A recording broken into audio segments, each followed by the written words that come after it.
Hello বন্ধুরা, তো আজকে হচ্ছে চোদ্দো শাক খাওয়ার দিন। তো দেখো সকাল সকাল বাজার থেকে আমাদের চোদ্দো শাক নিয়ে এসছে তোমাদের দাদাভাই। সেগুলোকে এখন বাছাই করে ধুয়ে রান্না করা হবে, তার জন্য প্রস্তুতি পর্ব।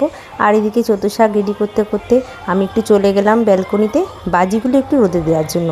বাজি কিনে রেখেছিলাম, সেগুলো তো ফোটাতে হবে কালী পুজোর দিন। তো সেই জন্য বাজি ভালো করে একটু রোদে রেখে ভালো করে গরম করে তারপরে তুলে রাখবো, যাতে কালকে খুব সুন্দরভাবে ফাটে বাজিগুলো। তার জন্য একটু রোদে দিচ্ছি।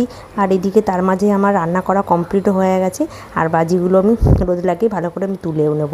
তারপরে আমার সন্ধ্যাবেলায় আমার আরও বেশি কাজ, সেটা হচ্ছে 14 প্রদীপ সাজানো আছে, ঠাকুরকে দেখানো আছে, তার জন্য 14 প্রদীপগুলো রেডি করতে হবে। দুপুরে খাওয়া দাওয়া সেরে আমরা 14 প্রদীপের দিকে রেডি করতে চলে গেলাম। তো সন্ধ্যা হয়ে গেছে। আর দেখো আমরা এখন এই 14 প্রদীপে সব তেল দিয়ে ঘি দিয়ে আমি রেখেছি, সেগুলোকে এখন সাজানো হচ্ছে। সাজানোর পর আমরা সবাই মিলে প্রদীপগুলোকে দেবো, বাইরে তুলসী তলা সব জায়গায় দেবো, তার জন্য প্রস্তুতি পর্ব। আর দেখো সব ধরানো কমপ্লিট হয়েও গেছে। আর তারপরে এখন যাব তুলসীতলায়। তুলসীতলাকে ভগবানকে প্রদীপ দিয়ে তারপরে সারাদিকে প্রদীপ দেবো।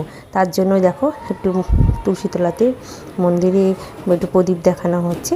আর ভিডিওটি কেমন লাগলো বন্ধুরা অবশ্যই কিন্তু জানিও।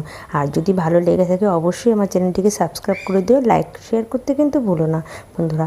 তোমাদের কার কার বাড়িতে যেরকম 14 শাক 14 প্রদীপ হয় একটু প্লিজ কমেন্টে জানিও। আর এই দেখো ছেলে আর আমি বসে আছি, ছেলের ছবিটা দেখানো হয়নি, আমি প্রদীপ দিচ্ছি। টাটা বন্ধুরা।